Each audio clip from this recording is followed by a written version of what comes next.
Good morning, Facebook friends. Morning. It's time for Friday's Jive for 5. All right. I got it right this After week. how many weeks? We got it down pat.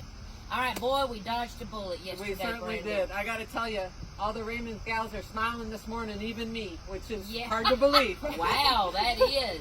That's something to make Brenda smile. The water came to right where we're standing, didn't it, Brenda? Right, didn't go in the building, so all we're doing right now is just reorganizing, putting things back on the table, getting the pansies and the violas and the mums and everything back out. We had them all under cover for safety. Yep, and the muley grass, keep everything dry. We just got to set it all back in place and get ready. And looks like a great week for planting. Oh, cool weather, sunny skies. Who could ask for anything more? I know. Hey, there's a song in there, isn't I there? know. And ask for anything more. $5 Coreopsis this week. That's a good one this week. I love Coreopsis, don't you, Brenda? They're pretty easy. The only thing, we're just having issues this summer with a lot of the rain, and everything's not getting happy with the black spot and stuff, but it's not killing any of the plants.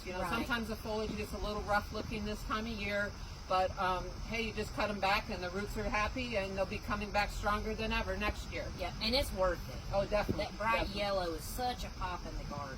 So the first one we have here is Coreopsis nana, and the common name for Coreopsis is tick seed. For all the Coreopsis, there's a lot of different cultivars, and we have usually about 8 or 10 different varieties we start off with in the spring. We sell quite a few of them. Yeah, we've sold These are our old standbys, and we always grow a couple, 2 or 3 crops of these because they're really popular.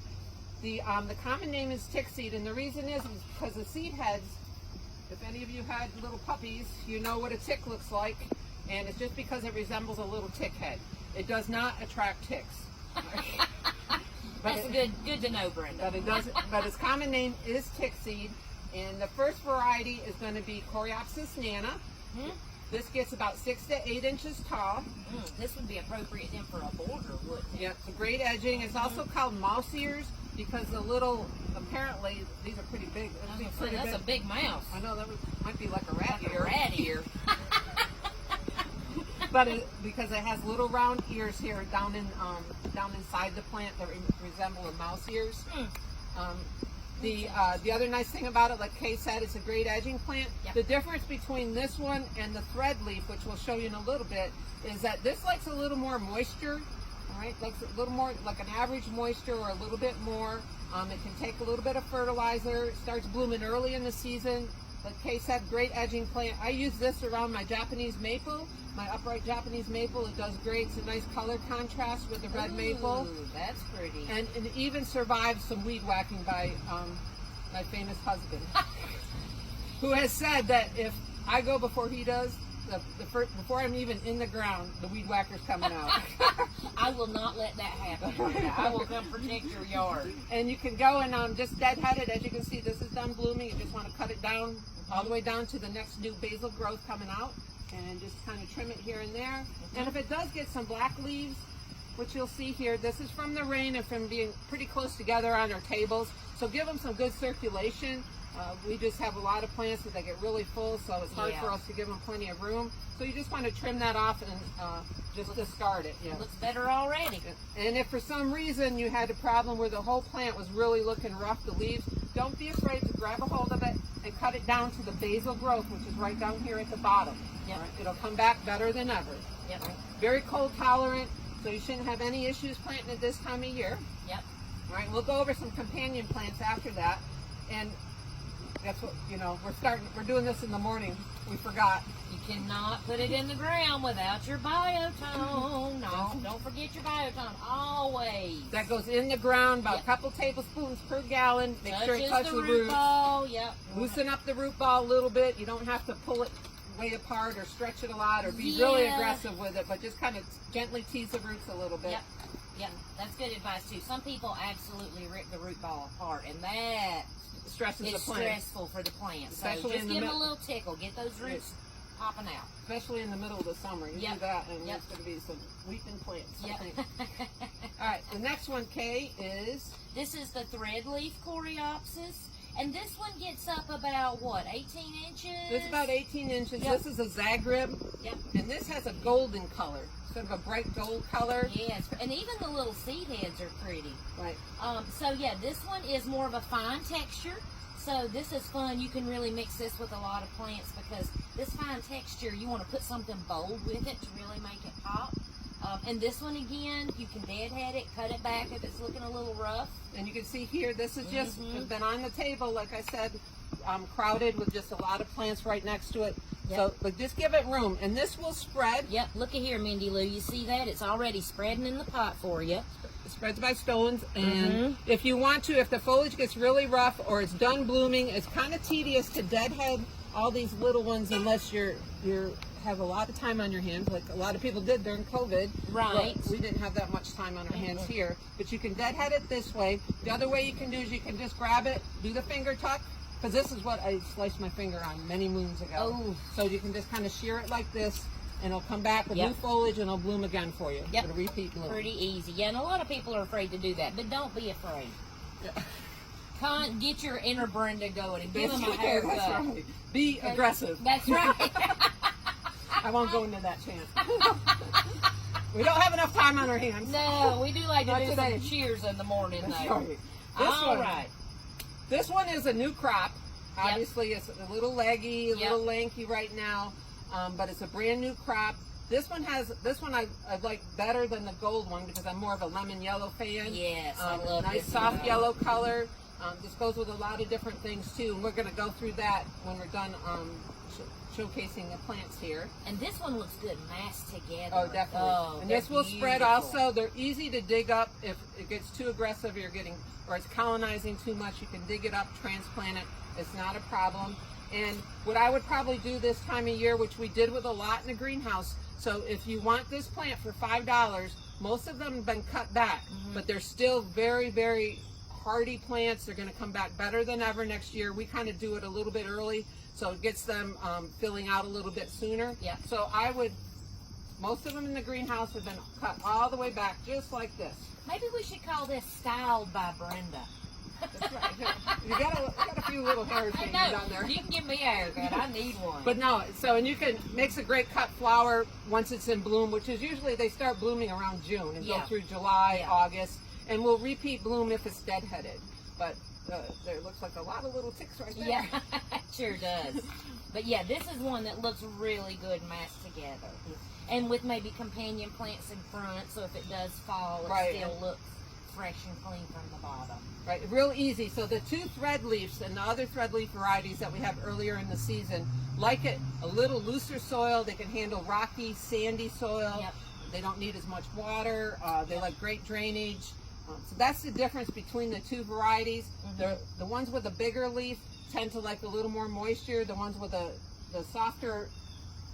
softer leaf, the thread leaf, like a drier, rockier soil. They don't need as much compost added to them. Right, they could be appropriate for banks or rock and they all do gardens. well in containers, so you can use them in containers if you want, because this is great foliage in a container when it's done blooming. Yep. And you can always sprinkle a little bit of flower tone. That's what we use.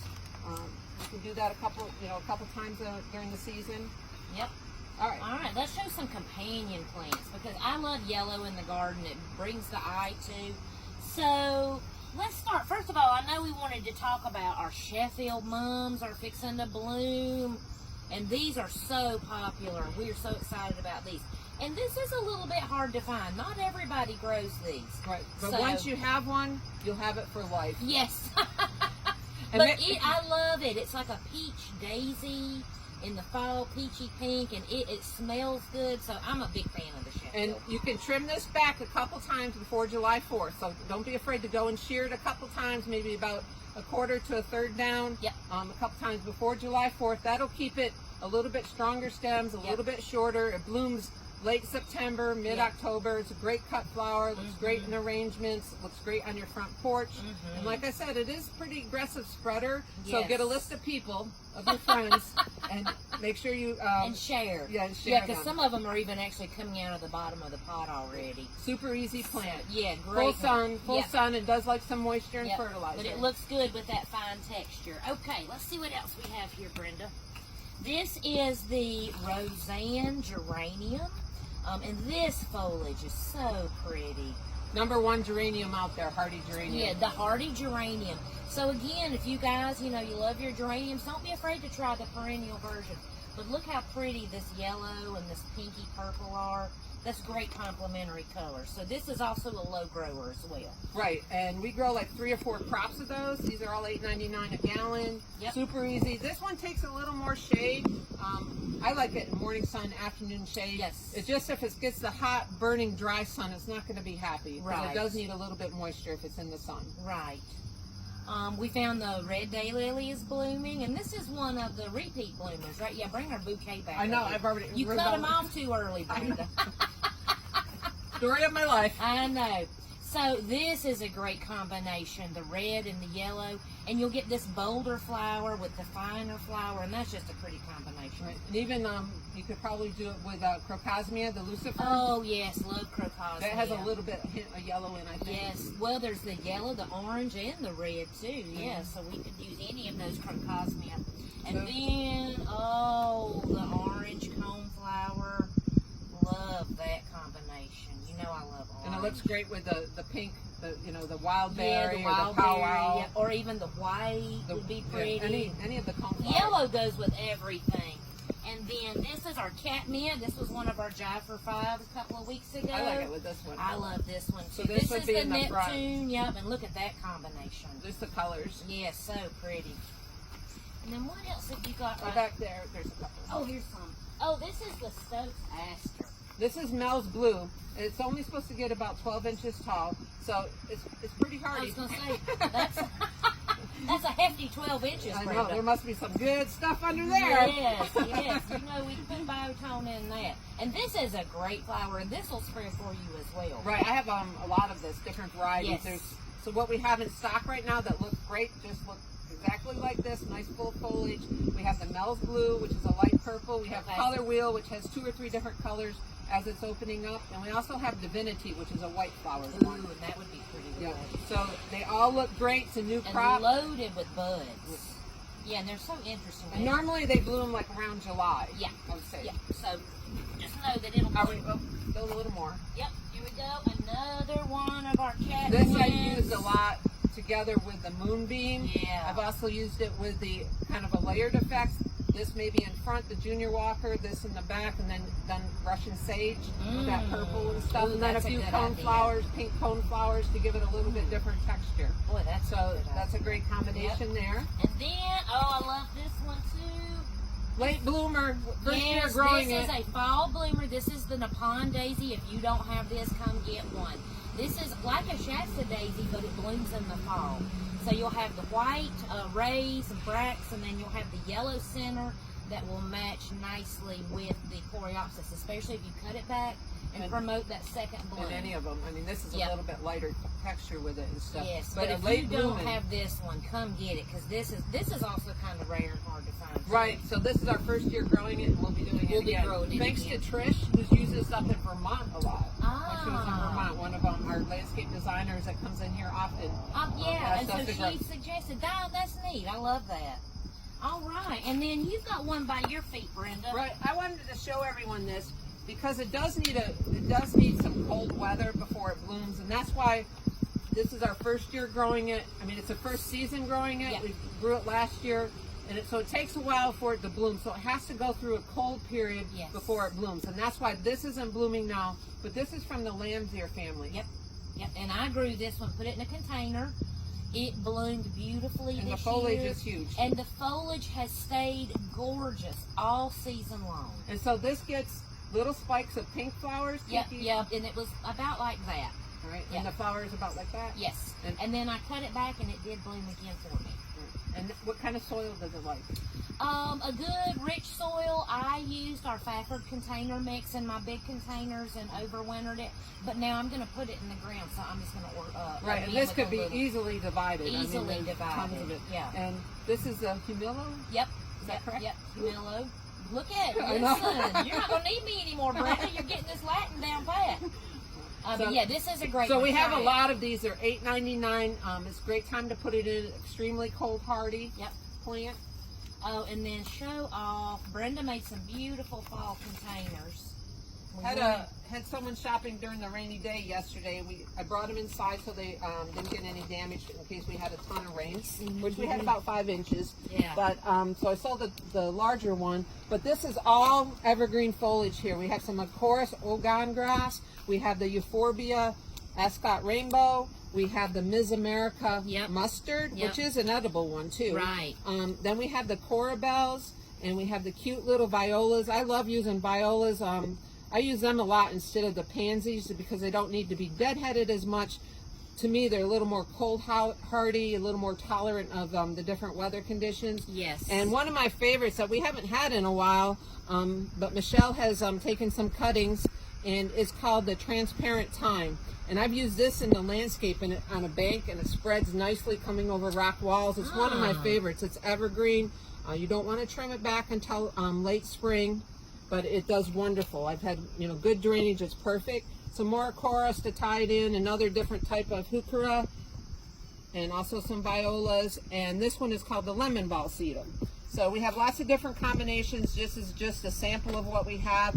Quite a bit more. We have a nice mum delivery today, along with more cabbages and kale, pansies, violas. Next week, frizzle sizzles are coming in. Oh, my favorite! And we're gonna try to get to the pumpkins today. I'm not sure we're gonna have time. We delayed it because of all the rain. We didn't want to have pumpkin pie before it was time. We didn't want some mush out there. Pumpkin mush for breakfast. I know. So we're gonna try to get them today. If we don't get them today, we'll have them early next week, and I will post that. So be patient. Wait for us. We will have them for you. Oh, I can't wait. I love when the pumpkins come in. All right. Don't forget, Coreopsis is our plant of the week. $5 starting today. We're actually filming on Friday, y'all, so it makes sense today. So today you can still get your sneezeweed for $5. The last day on that. Coreopsis $5 through next Friday. So come see us. And we're going to do right after this video, because old Sal upstaged you. I'm sorry, but Vegging Out with Kate, we're going to film right after this, and she's going to plant the garlic. It's going to be a quick one. She's going to show you how to plant the garlic and the onions. Yep. So get ready for that. All right, you thanks, guys. folks. Bye.